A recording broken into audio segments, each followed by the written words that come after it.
always, we like talking about our families, and I'm always here to talk about our families, our relationships, and just getting our systems at home, in our personal lives to work. And today, my dear friends, is no different. But I'm talking about something very interesting. We all understand what conflict is, and we all know what conflict does in any relationship. But conflict by itself is a fruit of the issues that are underlying. Conflict as by itself is normally a fruit. And so many times we tackle the fruit but not the tree. So then talking about things every couple must know that might break their marriage. Things that every couple must know that might break their marriage. And I'm talking about this, I'm talking about the underlying issues, silent things that might be happening that create conflict. Then the conflict creates a crisis that leads maybe to the marriage suffering or to the marriage ending. Remember that is the sequence you're dealing with. That conflict, they won't talk about conflict resolution in marriage, which is key in any relationship. It is very key. But we cannot discuss conflict resolution because conflict by itself is a fruit. It is the product of the things that I'm going to mention below. So there are 8 things that I want to journey with you very quickly through them. And I hope that you'll be able to understand that these are the things that you should know about, but more often than not, we don't know about. So I begin very quickly in the order that I'm mentioning them. Number one thing, dear listener, every couple must know that can break or injure their relationship. Number one, dear listener, is pornography. Now, it is very interesting because I'm not mentioning infidelity by itself. I'm mentioning pornography. And pornography in itself is, as we said once before on the show, that is the number one reason why marriages break worldwide. It's the number one reason why marriages break worldwide.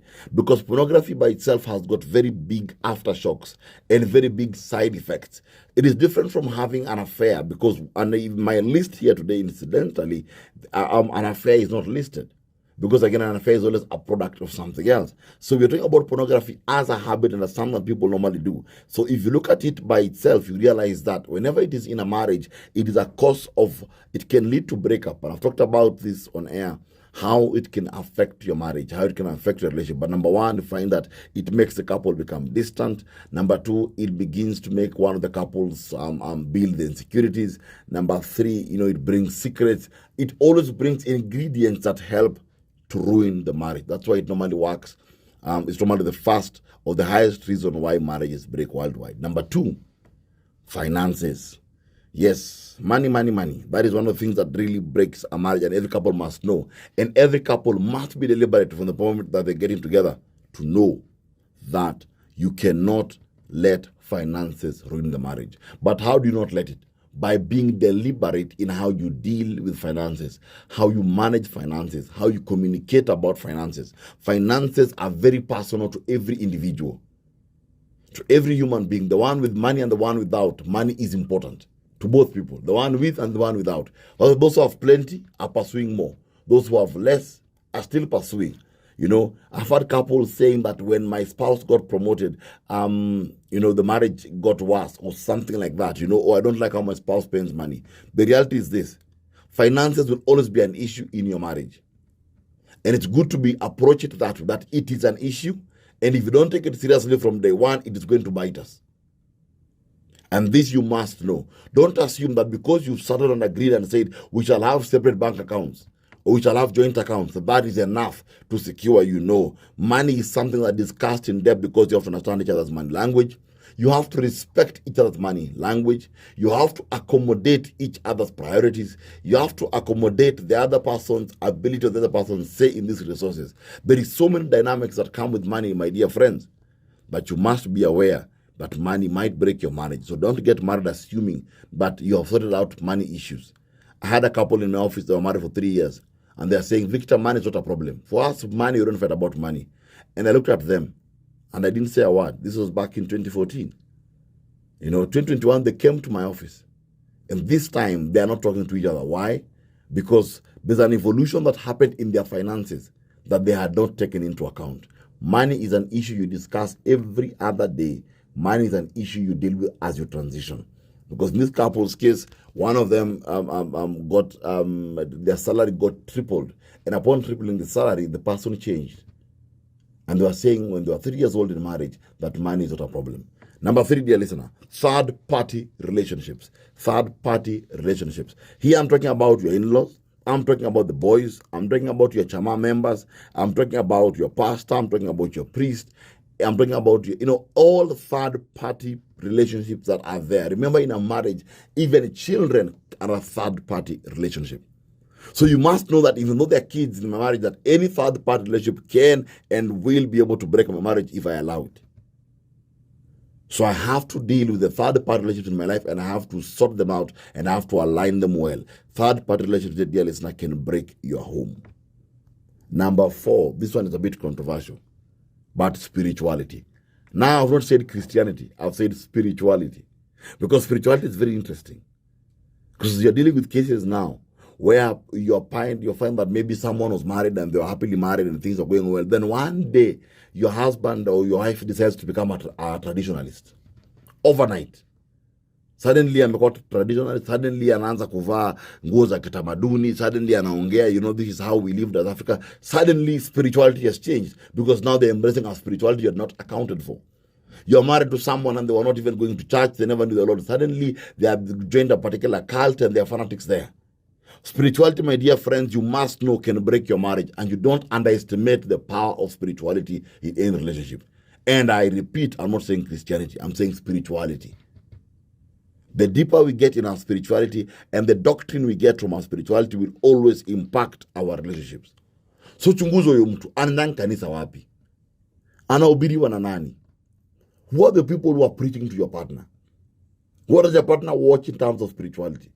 When you hear someone is talking about astral projection and such like things, I'm doing a course on astral projection. I had a couple and the lady was saying, I'm doing a course on astral projection. I'm asking her, how are you doing astral projection? This is something that is done by the worshippers. How are you doing astral projection? Or you hear someone saying that there are many ways to God. Suddenly, Amamka has to be understand that there are many ways to God. Or Amamka has to be understand what the ancestors said. We have to pay homage to the ancestors. My dear friends, spirituality may and will always be an issue in your marriage. Look at it that way. Number 5. I wish I had time to talk about number 5, because number 5 is something I like singing about everywhere.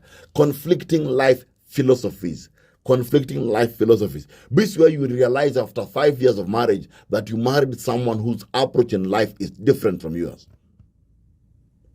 You look at someone, you realize, kumbe, they don't see things as I do.